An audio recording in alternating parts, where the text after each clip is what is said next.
Neurotechnologies are projected to integrate with all facets of our lives in the coming decades. Neuroethics considers the unique impact of brain technologies on humanity. But why do we need neuroethics?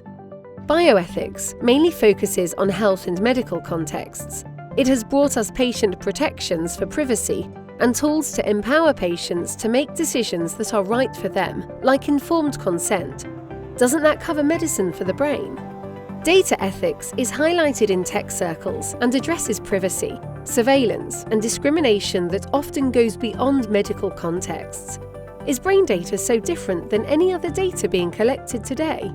AI ethics covers similar ground to data ethics, but also includes bigger philosophical questions around the uniqueness of human intelligence and humaneness. Won't that apply to pretty much all neurotechnologies? So isn't neuroethics just bioethics, data ethics, AI ethics? Neuroethics is interdisciplinary for sure, and it overlaps heavily with these other areas of thinking. But the brain makes things even more complicated. Neurotechnology raises unique questions that haven't been answered by these other fields because we have the increasing ability to tamper with the very organ from which decision-making, private thought, and cognitive abilities arise. Here are some real-life examples. Drugs like Ritalin can be used to improve cognitive performance and are commonly used in children with ADHD. However, some parents have sought this drug to help their kids perform better in school, even without a diagnosis for ADHD. The off-label use of stimulants among high-ranking universities is not uncommon, where students report feeling pressured to keep up. Wearable brain stimulators have also been shown to offer some cognitive enhancements. Brain monitoring devices to improve focus were already piloted in elite elementary schools in 2019, but initial public backlash pulled them out of schools. Some of those companies have since shifted focus to home use. Cognitive capacity shapes our ability to function and navigate the world. Do cognitive enhancing technologies that directly intervene with the brain create a different and more dramatic type of unfair advantage among children, among adults, entire populations? Neuroethics explores the unique justice, rights, and identity questions that arise when tampering with the fundamental organ that grants cognitive abilities.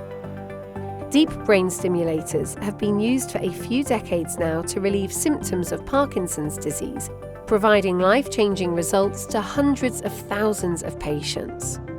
But these stimulators can cause changes in behavior and personality that can impact a person's sense of self. Some experience a loss of impulse control, to a point where patients have gambled away their life savings, ruined lifelong relationships, and even committed sex crimes. Are these patients responsible for their behavior while under the influence of the stimulator? Should doctors ask if the patient wants the stimulator removed when the stimulator is on or off? Even those who don't experience these kinds of changes can experience a sense of being estranged from themselves, a kind of mixed sense of who is really in charge here, me or the device.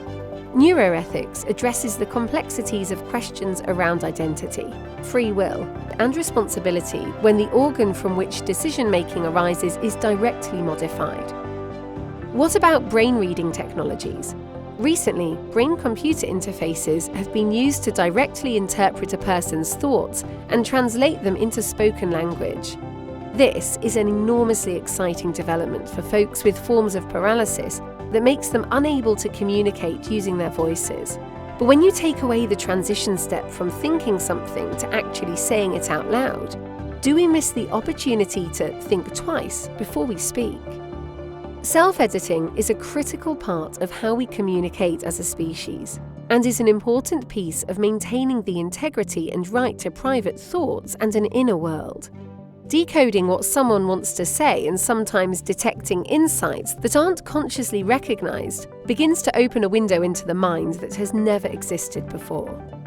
Data and AI ethics are relevant here, but haven't fully captured the unique issue related to directly obtaining information from the source that generates ideas and thoughts. Meanwhile, these technologies are already deployed in the lab. What's more, Data privacy regulation has gaps in protections for brain data, particularly in the consumer space, such as protections from what can be inferred about current and future brain states directly from the source, whether it be thoughts, decisions, behaviors, or even brain disease states. Diagnoses of the brain are unique because they can grant and remove rights, deeming you fit or unfit to make decisions for yourself or others.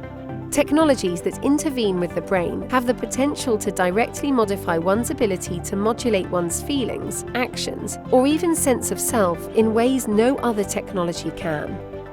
BrainMind is setting out to co-create a set of tools that innovators in brain technology can use to align with principles of neuroethics, and also call upon best practices from related spaces in the tech ecosystem.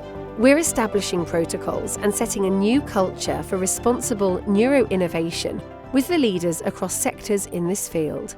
Learn more at brainmind.org.